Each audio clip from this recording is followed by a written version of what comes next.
Le vrai bonheur. À l'école de la vie. Les hommes sont comme des enfants qui ne songent pas aux conséquences de leurs actions et c'est pourquoi ils ne parviennent à comprendre qu'une difficulté qu'ils rencontrent sur leur chemin n'est seulement qu'un obstacle que le maître posa pour arrêter leur course insensée ou pour leur éviter de prendre une mauvaise décision. Je souhaite qu'à présent vous vous comportiez en adulte, que vous méditiez au sujet de vos œuvres, de vos actes, et que vous pensiez vos paroles. C'est la forme d'appliquer la prudence et la justice à votre vie. De plus, vous devez réfléchir que la vie est une épreuve énorme et constante pour l'esprit.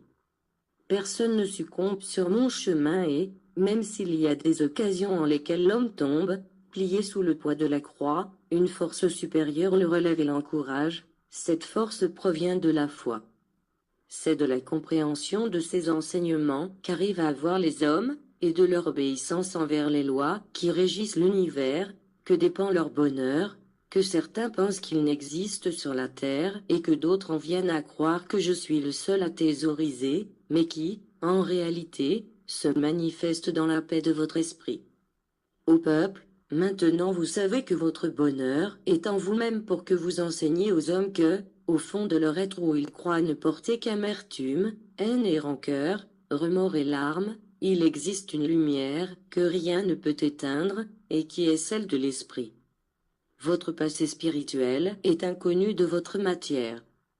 Je le laisse imprimer dans votre esprit afin qu'il soit comme un livre ouvert et qu'il vous soit révélé par la conscience et l'intuition. Cela est ma justice qui, plutôt que de vous condamner, vous donne l'occasion de réparer votre faute ou de rectifier votre erreur.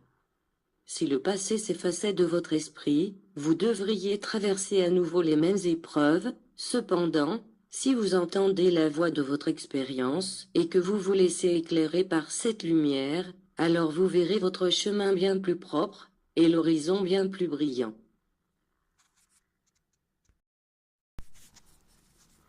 Temps du réveil en Christ est une prise de conscience au-dessus de toutes les religions, non que nous soyons absolument meilleurs, mais un réveil selon la volonté de Christ, l'unique Fils du Père, le rayon universel. Sa parole et son essence sont aussi universelles, parce que tous recherchent un seul esprit divin. Mais il n'y a point d'unification entre les hommes, Jésus déclare. Je ne vois pas la même foi en eux, la même élévation et la même connaissance, et c'est pour cela que je viens comme Saint-Esprit, afin de les unifier en moi, pour les perfectionner au moyen de ma doctrine de vérité, avec ma parole immuable, avec ma loi de justice et d'amour. L'aveuglement de la pensée, le manque de foi, l'ignorance de la vérité constituent des ténèbres pour l'esprit, à cause desquelles l'humanité, aujourd'hui, se retrouve perdue. Combien se sont multipliés les hommes qui marchent sans savoir où ils vont, et sans d'ailleurs que cela les préoccupe.